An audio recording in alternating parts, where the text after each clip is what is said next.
দিয়া কেমনে মায়ের গালি দাও। ওরে মা যদি বলিয়াই পালায় রে বাবা, ছোট্টবেলা তোর ঠোঁটের মধ্যে চুমু খাওয়ার পরিণতি কি গালি। ওরে যুবক, যারা মায়ের সাথে বেয়াদবি করেছো, যারা বাবার সাথে বেয়াদবি করেছো, জলদি করিয়া যাও, মায়ের কাছ থেকে ক্ষমা নাও, বাবার কাছ থেকে ক্ষমা নাও। কারণ রব তোমারে আমারে দুনিয়াতে বানাইছেন বড় দুর্বল। অতএব দুর্বল বান্দা ক্ষমতার গরম দেখানো যাবে না, টাকার গরমও দেখানো যাবে না। কেউ যদি বান্দা তোমারে গালি দেয়, তার গালির জবাব দেওয়া যাবে। তাজকিরাতুল আউলিয়া কিতাবের মধ্যে আল্লামা ফরিদউদ্দীন আত্মর রহমাতুল্লাহি আলাইহি বলেন, মালিক ইবনে দিনার সফরের মধ্যে রওনা হয়ে যায়। হঠাৎ করে সফরের মধ্যে একের পর এক হারতেছে, একটু একটু করে সামনে আগায়। কিছুক্ষণ পরে তাকাইয়া দেখে সামনের মধ্যে বিশাল একটা নদী বহিয়া যায়। মালিক ইবনে দিনার সফরের মধ্যে রওনা হইলেন। নিজে নিজে ভাবতেছে, এত বড় নদী আমি কেমনে পাড়ি দিতে পারি, চিন্তায় পড়িয়া গেলেন। হঠাৎ করে তাকাইয়া দেখেন সামনের মধ্য থেকে একটা নৌকা মানুষরে এই পার থেকে ওই পারের মধ্যে আহরণ করে নিয়ে যায়। মালিক ইবনে দিনার চিন্তা মুক্ত হয়ে গেলেন। 10 জনের সাথে মালিক ইবনে দিনারও যাইয়া নৌকার মধ্যে উঠিয়া গেলেন। নৌকা যখন ছাড়িয়া দেয়, নদীর মাঝে যাওয়ার পরে নৌকাওয়ালা মাঝি ডাক দিয়া কয়, রে ও দুনিয়ার মানুষ, আমার ভাড়া টাকা দেও, আমার করাইয়া আমার হাতে দিয়া দাও। এই কথা বলার পরে মালিক ইবনে দিনার ডাক দিয়া কয়, ও নৌকাওয়ালা মাঝি ভাই, তুমি 10 জনের থেকে টাকা নাও, আমারে তুমি মাফের দৃষ্টিতে তাকাও। আমার কাছে কোনো পয়সা নাই, টাকা নাই, আমারে তুমি মাফের দৃষ্টিতে তাকাও। 10 জনরে যেহেতু নৌকা দিয়া নেওয়া যাও, আমারেও তার সাথে নিয়ে যাইতে পারো, তোমার নৌকার বিন্দু পরিমাণ ক্ষতি হবে না। চোরে শুনে না ধর্মের বয়ান। নৌকাওয়ালা মাঝি ছিলেন দুনিয়া লোভী বাটবার। নৌকাওয়ালা মাঝি ডাক দিয়া কয়, এরে বেহায়া বেলাজা মৌলবী, যদি টাকা তোমার কাছে নাই থাকে, আমার নৌকার মধ্যে কেন উঠেছো? নৌকাওয়ালা মাঝি এমন ভাবে মালিক ইবনে দিনারকে অকট্ট ভাষায় বকা বাধ্য করতেছে। মালিক ইবনে দিনার বিন্দু পরিমাণ গালির জবাব দেয় না। গালির জবাব না দেওয়া বলো কার সুন্নাহ। মালিক ইবনে দিনারকে নৌকাওয়ালা মাঝি এমন ভাবে অকট্ট ভাষায় গালি দেয়, মালিক ইবনে দিনার কোনো কথা কয় না, ধৈর্যের সাথে বসে আছে। মালিক ইবনে দিনার ধৈর্যের সাথে বসে আছে, মালিকের কাছে কিছু বলবো না। যখন ওই মালিক ইবনে দিনারকে এমন ভাবে অকট্ট ভাষায় গালি দেওয়া শুরু করলো, ধৈর্যের বাঁধ ভেঙে গেলেন। মালিক ইবনে দিনার নিজে নিজে ভাবতে লাগলেন, চাইছিলাম আমার মালিকের কাছে কিছু বলবো না, কিন্তু তো আর ধৈর্য ধরে থাকতে পারি না। মালিক ইবনে দিনার দিলের তারটারে খুলি আসমানের দিকে তাকাইয়া কয়, রে আসমানের মালিক,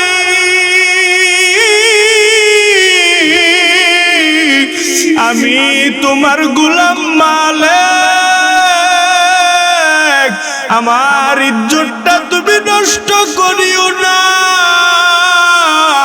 আমার ইজ্জতটা তুমি হেফাজত করো।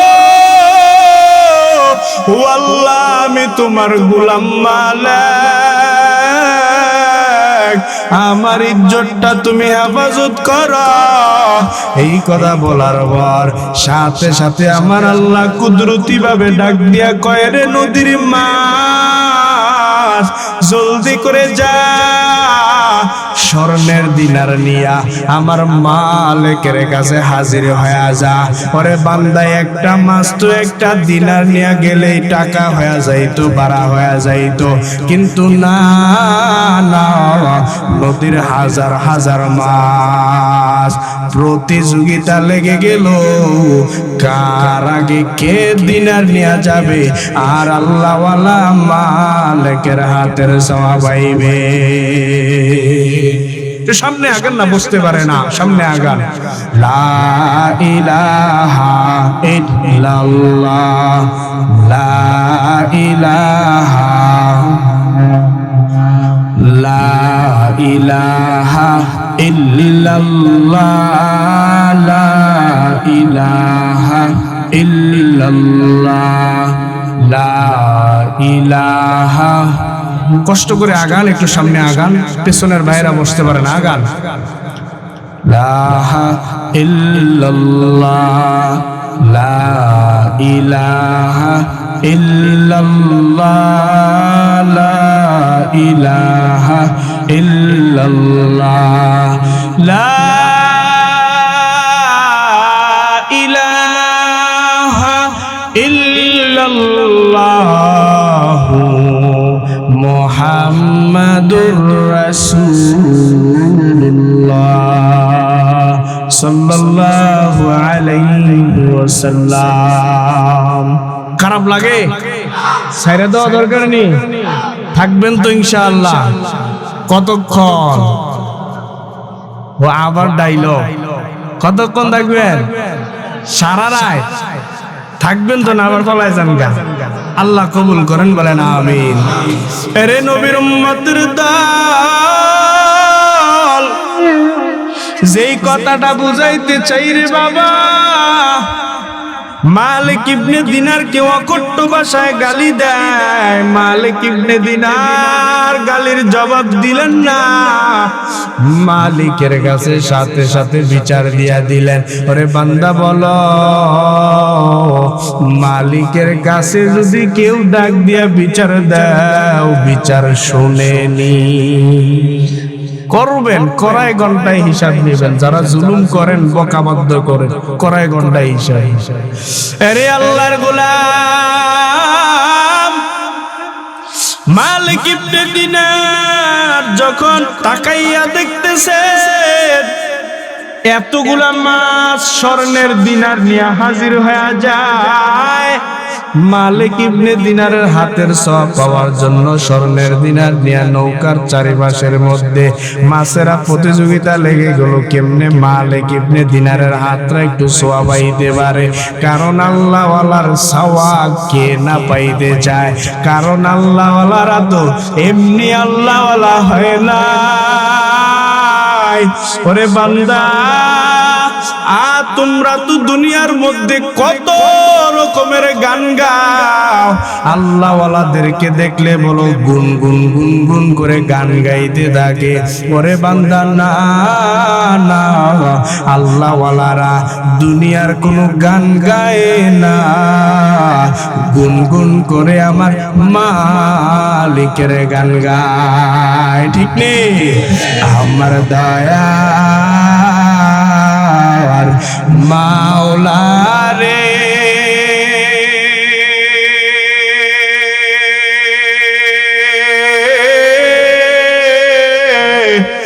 আমার মায়ার মাবুদ রে, কোথায় গেলে পাইব তোমার ঠিকানা, কোথায় গেলে পাইব তোমার ঠিকানা, তোমাকে পাই এবার আসে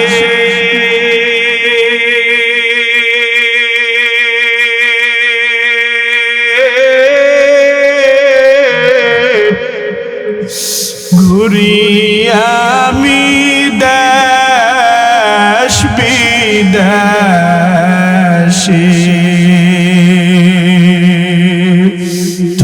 তোমাকে পাই এবার আসে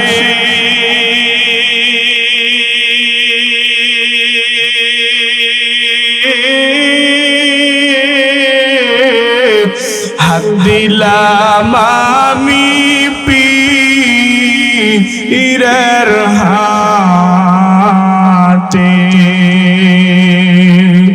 পার পাইব কি জানতে মনের বাসনা তোমাকে বুঝি আমি পাইলাম না। খারাপ লাগে বলেন? আমার দয়ার মাওলা রে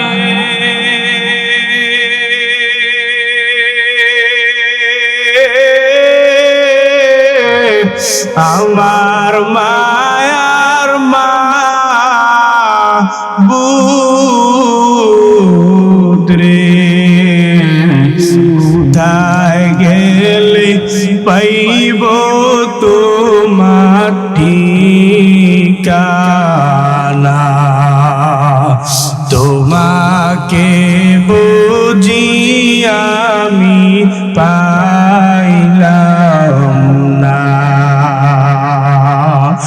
আশিক হুবেরা দারাই শাহেন শাহেদ আলাম আশিক হুবেরা দারাই শাহেন শাহেদ আলাম सुन्नत की पैरव करते रहो हर जहर दाम सुन्नत की पैरव करते रहो हर जहर दाम। अरे अल्लाहर गुलाम नबीर उम्मत আমার নবীর ভালোবাসা অন্তরে ঢুকে নাও। এরে আল্লাহর গোলাম আল্লাহ ওয়ালা কেমনে হওয়া যায়? ওরে মাওলানা হইলে আল্লাহ ওয়ালা হইবে এমনটা না রে বাবা। মুফতি সাহেব হইলে আল্লাহ ওয়ালা হইবে এমনটা না। মুফতি সাহেবরা আল্লাহ ওয়ালা হতেই হবে এমনটা না। মাওলানা হলে আল্লাহ ওয়ালা হওয়া লাগবে এমনটা না। হুজুর হইলে কি আল্লাহ ওয়ালা হবে এমনটা না রে বাবা।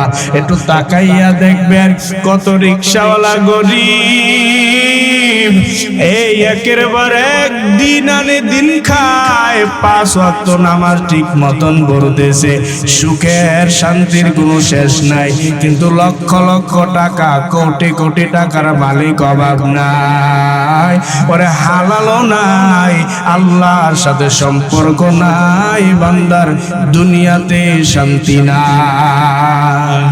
ঠিক বান্দা রবের সাথে সম্পর্কটা যদি গভীর তৈরি করো রে যুবক, ও বৃদ্ধ বাবা দিলের কানটা লাগাইয়া শুনো, আল্লাহর সাথে যদি গভীর সম্পর্ক তৈরি করতে পারো, দুনিয়ার মধ্যে নিয়মটা তাকাইয়া দেখেন না, সরকারের সাথে যদি কারো ভালো সম্পর্ক থাকে, সরকারের বাড়ির মধ্যে ঢুকবে কোনো জিজ্ঞাসাবাদের প্রয়োজন হবে না। এমপির সাথে যদি কারো ভালো সম্পর্ক থাকে, এমপির বাড়ির মধ্যে ঢুকবে কোনো জিজ্ঞাসাবাদের প্রয়োজন হবে না। ওরে বান্দা দুনিয়ার মধ্যে যদি মন্ত্রীর সাথে কারো ভালো সম্পর্ক থাকে, মন্ত্রীর বাড়ির মধ্যে ঢুকবে কোনো জিজ্ঞাসাবাদের প্রয়োজন হবে না।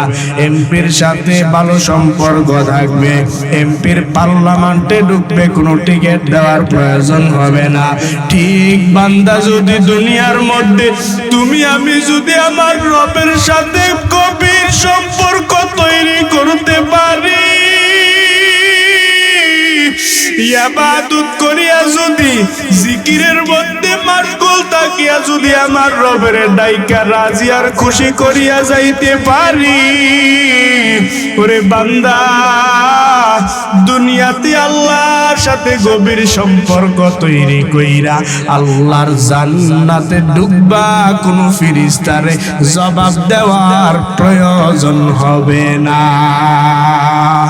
जन्नत दोज़ख से या रब क्या करूं, आरज़ू है मैं तुझे देखा करो, हो गलमा जितना माथा है तू, सबसे बेहतर नेमते दीदार तू, नदामतुरा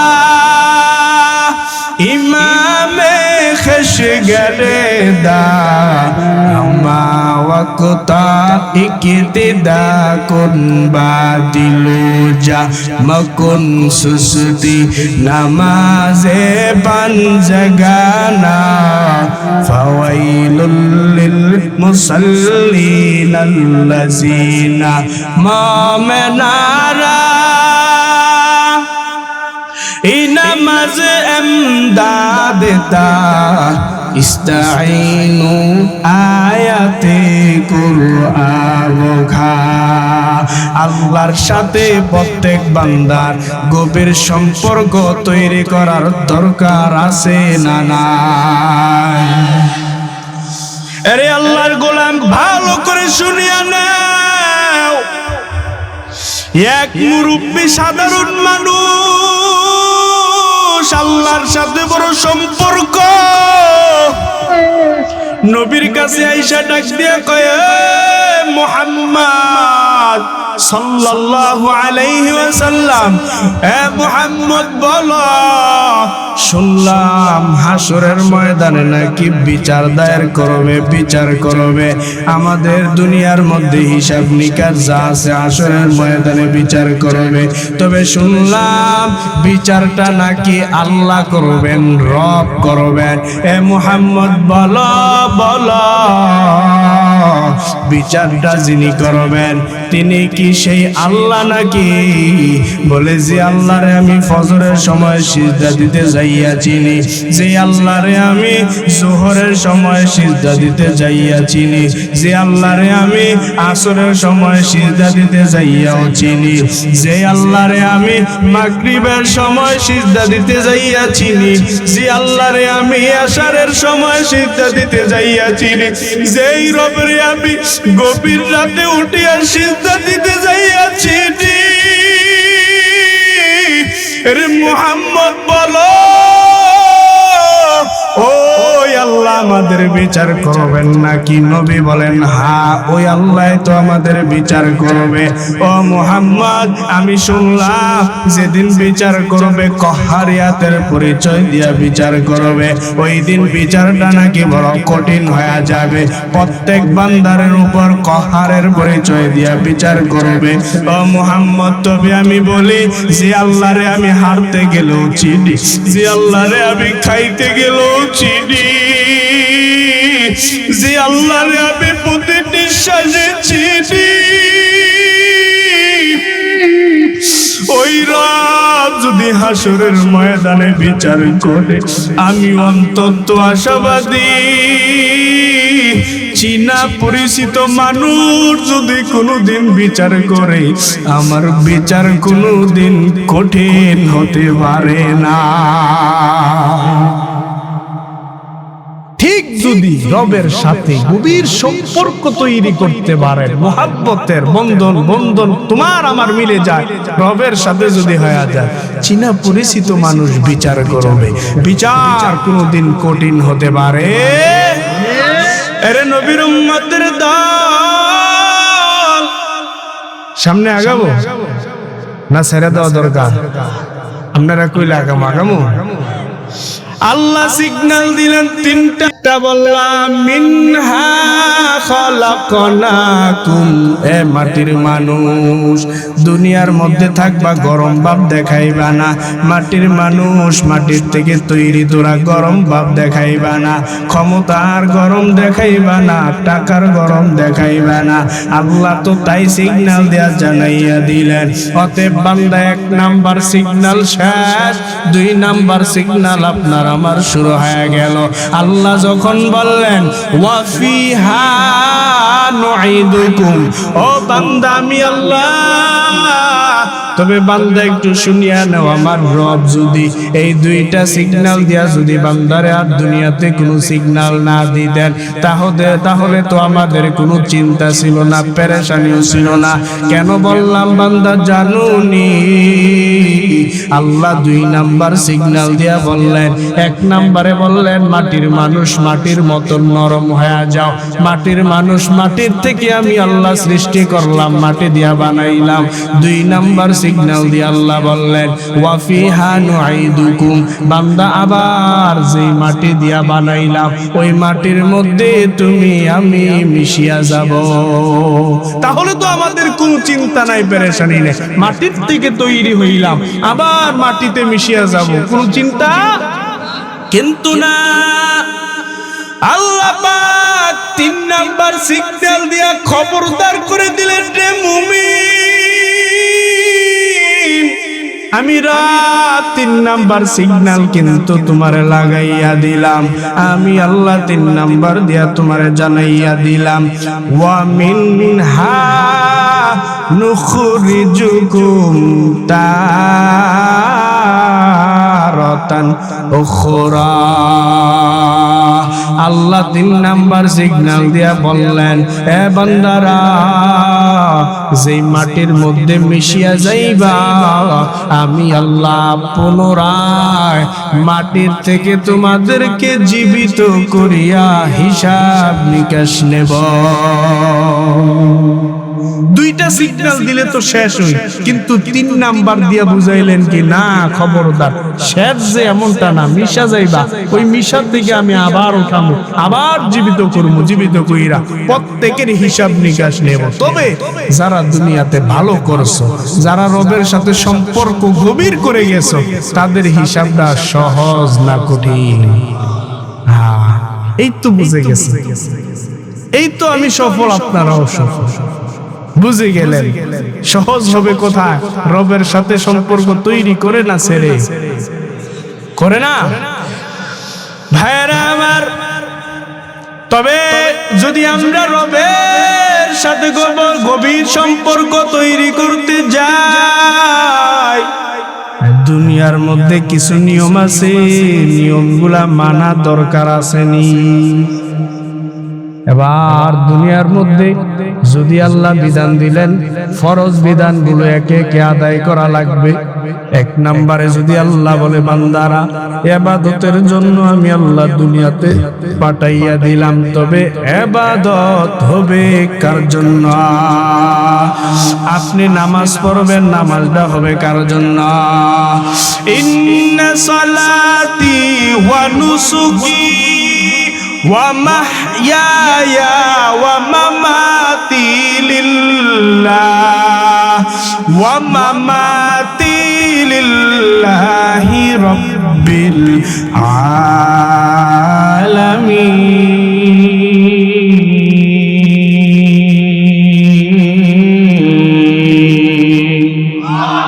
এই কালামে জিন্দা কুরআনে হাকিম হিকমতে লা ইয়াজালাস্তু কদিম জামিআল ইলমি ফিল কুরআনে হাকিম তাকাসারাত আনহু আফহামুর রিজালি বাখা কুরআন কালামুল্লাহ বসনু কদিমাস্তি কদিমাস্তি নুইনো। আল্লাহ বলতেছেন ইন্না সালাতি, বান্দা দুনিয়াতে আমি আল্লাহর ইবাদত করবা, নামাজ পড়বা, তবে খবরদার দুনিয়াতে কাউরে দেখানোর জন্য ইবাদত করা যাবে না। আমি আল্লাহ জানাইয়া দেই, বান্দা তোমরা যে নামাজটা আদায় করবা, নামাজটা আমি আল্লাহর জন্য পড়বা। বান্দা নামাজ পড়বা আমি রবের জন্য। বান্দা তোমরা ত্যাগ করবা, ত্যাগটাও আমি আল্লাহর জন্য করবা। তোমরা যে ত্যাগ করবা, কুরবানি করবা, সেটাও আমি রবের জন্য। আজকে এই মাহফিলের মধ্যে আসছেন, আপনারা পারতেন বাড়ির মধ্যে লেপ গায়ে দিয়া ঘুমানোর জন্য, কিন্তু না না, আপনারা ঠান্ডার মধ্যে বসিয়া কোরআনের মহাব্বতে আল্লাহকে মহাব্বত করিয়া কোরআনের বয়ান শুনতেছেন। এই যে ত্যাগ স্বীকার করতেছেন, এই ত্যাগ স্বীকার করবেন কার জন্য? শুধু তাই না রে গোলাম, আল্লাহ বলতেছেন ওয়া মাহইয়া, ও গোলাম, দুনিয়ার মধ্যে বান্দা তুই মরবি বাঁচবি, মরবি বাঁচবি একমাত্র কার জন্য? খাকো বাদ আবু আতিশ বন্দে না মানে তু জিন্দাবা হুকুম রুদা। খাকো বাদ আবু আতিশ বন্দে না মানে তু জিন্দাবা হুকুম রুদা। আপনার আমার জীবন মরণ একমাত্র কার জন্য?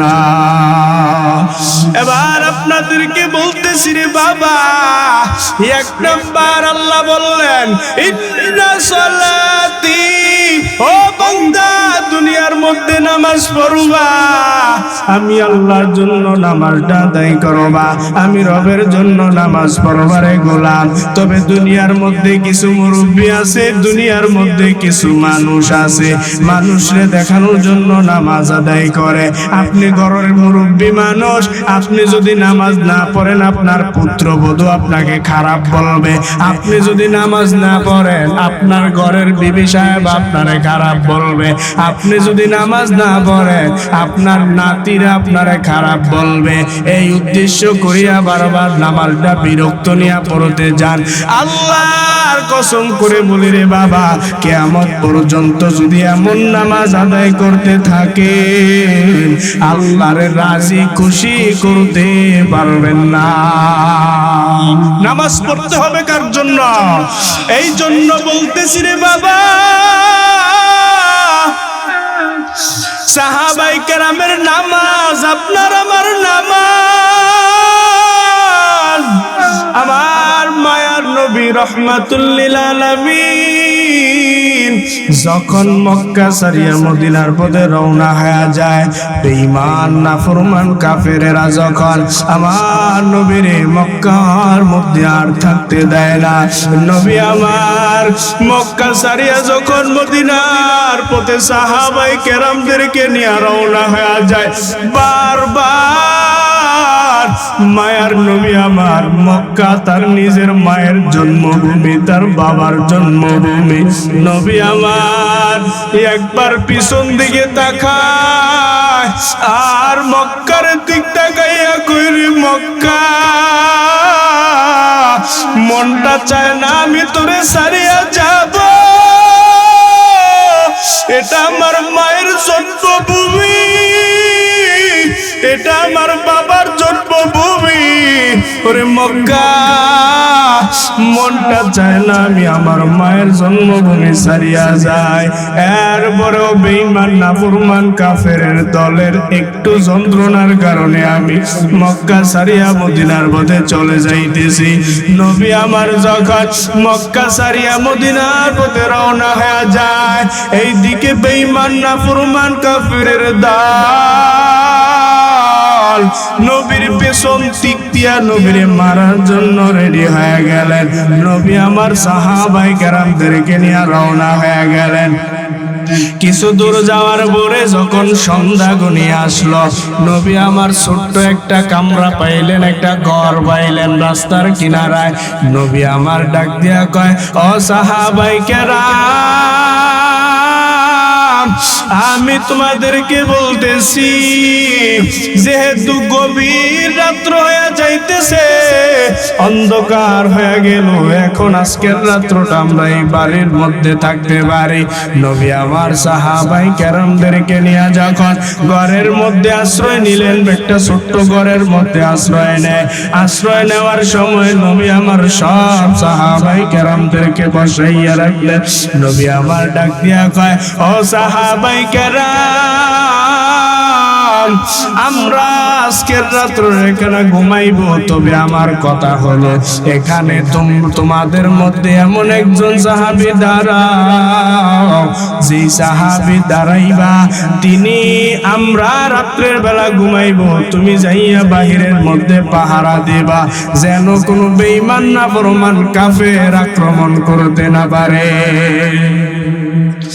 নবী আমার যখন ঘরের মধ্যে রাত্রের বেলা আশ্রয় নেয়, কিছুক্ষণ পর যখন সাহাবায়ে কেরামদের মধ্য থেকে নবী আমার ডাকলেন, ও সাহাবায়ে কেরাম, আপনাদের মধ্য থেকে একজন দাঁড়ান, বাহিরের মধ্যে পাহারা দিবেন। সাথে সাথে দুইজন সাহাবী দাঁড়াইয়া গেলেন।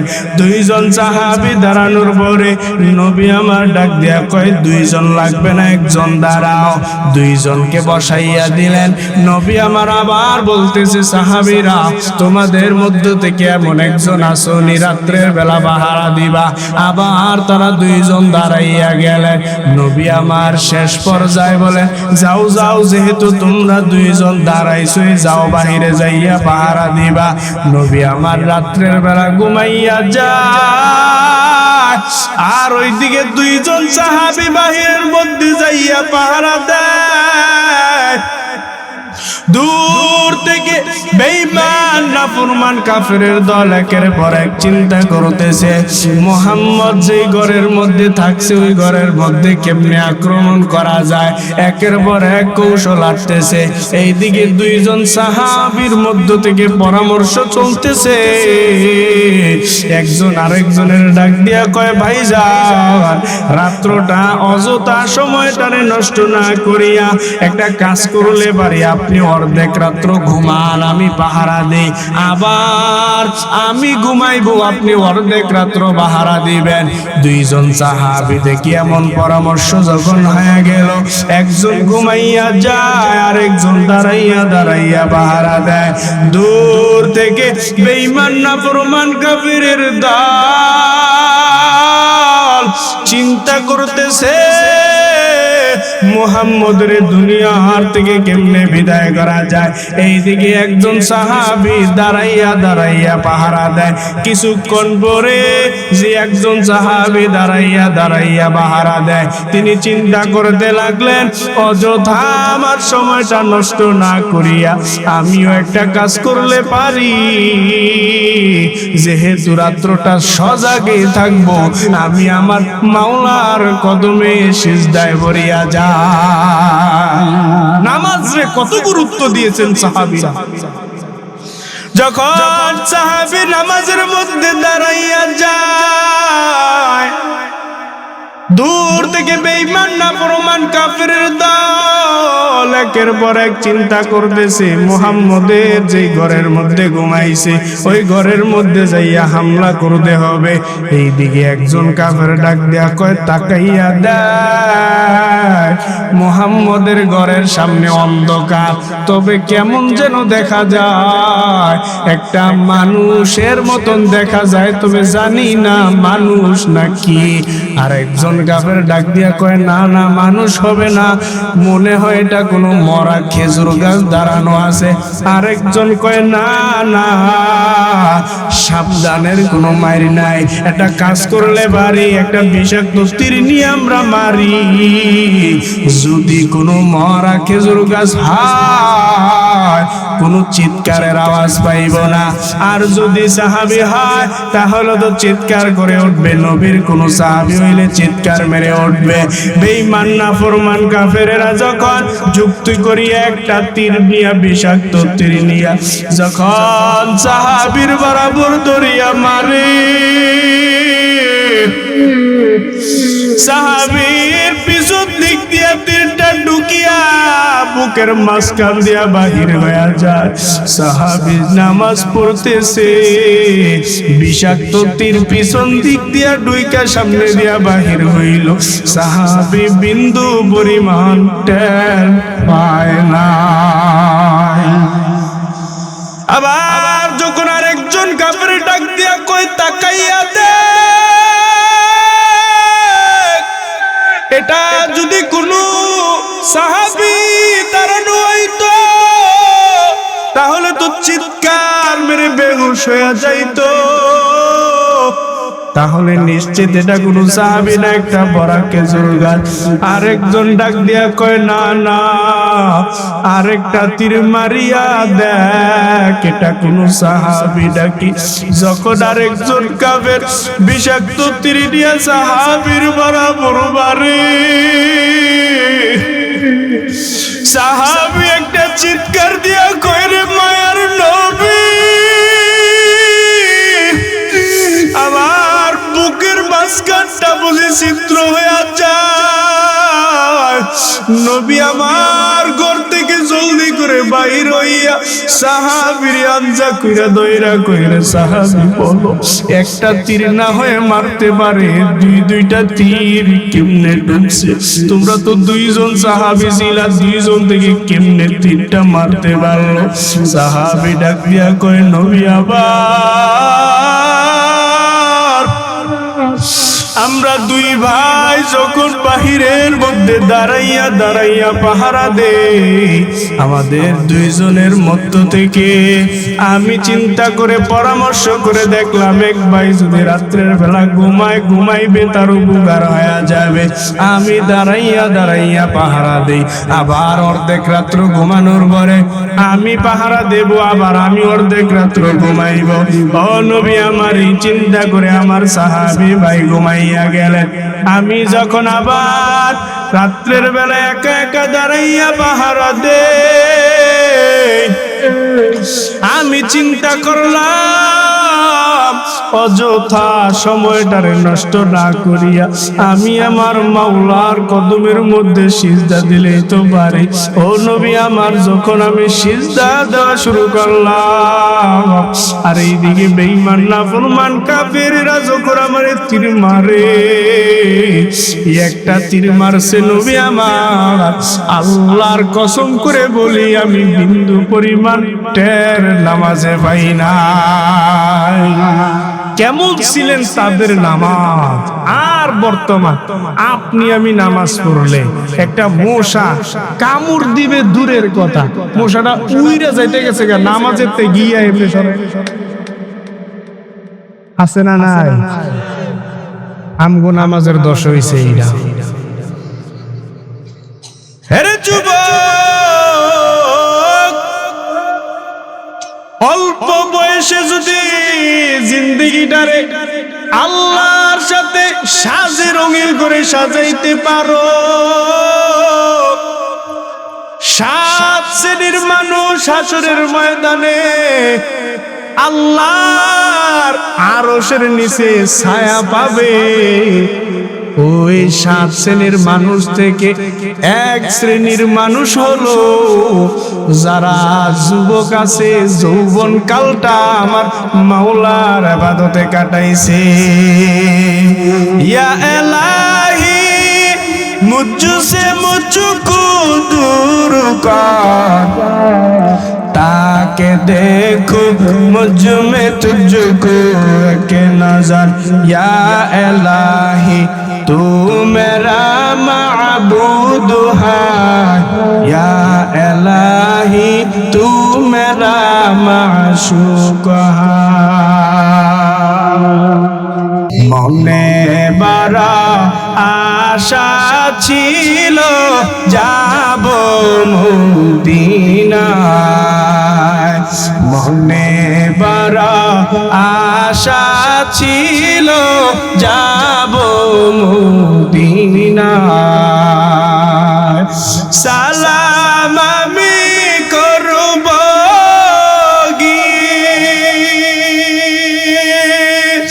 সালাম আমি করব গিয়ে নবীর রওজায়।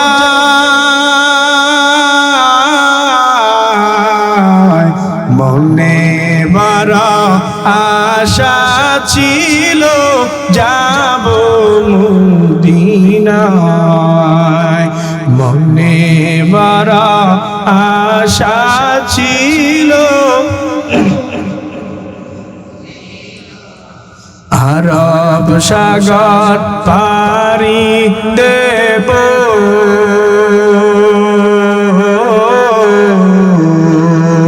নাইকো আমার তরি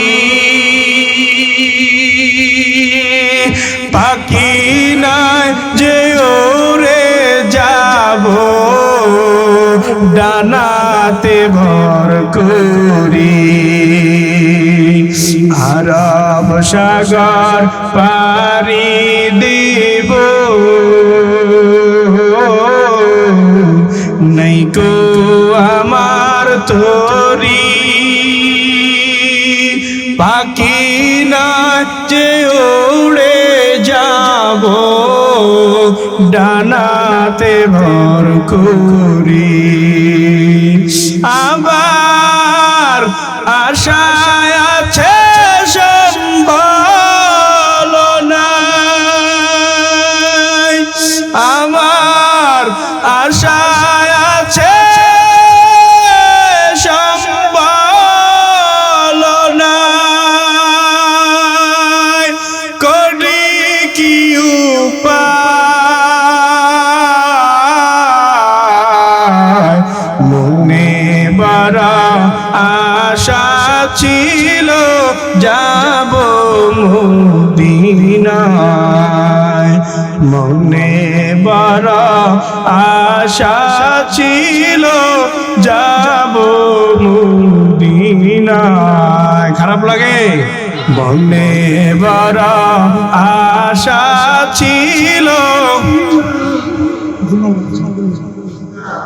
মদিনা যাইতে পারলাম না মদিনা দেখতে পারলাম না মদিনা যাইতে পারলাম না মদিনা দেখতে পারলাম না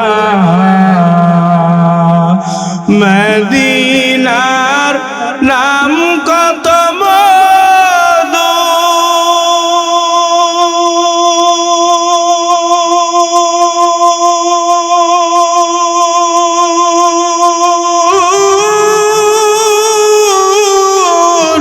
মদিনা আর যে কত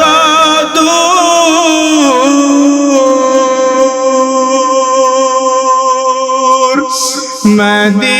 মদিনার নাম কত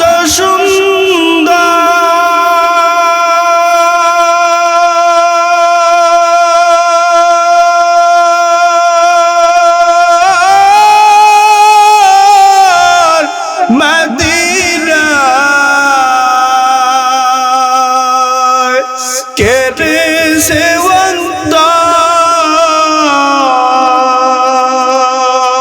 অন্তর পাখির ডাটা থাকলে পাখির ডানা থাকলে যেতাম মদিনায় মদিনা যাইতে পারলাম না মদিনা দেখতে পারলাম না মদিনা যাইতে পারলাম না মদিনা আরবেরে রুবাল হাওয়া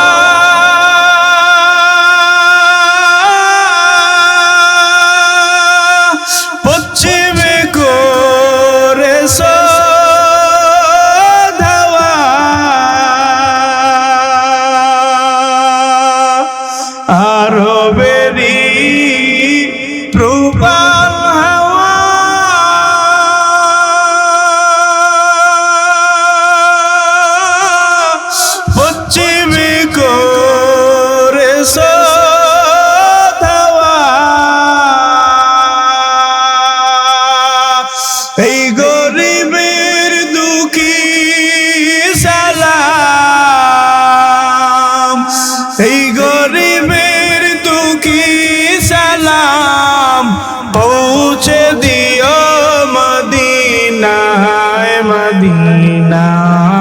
যাইতে পারলাম না মদিনা, দেখতে পারলাম না মদিনা, যাইতে পারলাম না মদিনা, দেখতে পারলাম না। আল্লাহ প্রত্যেককে মদিনা ঘুরে আসা তৌফিক দান করেন, বলেন আমিন।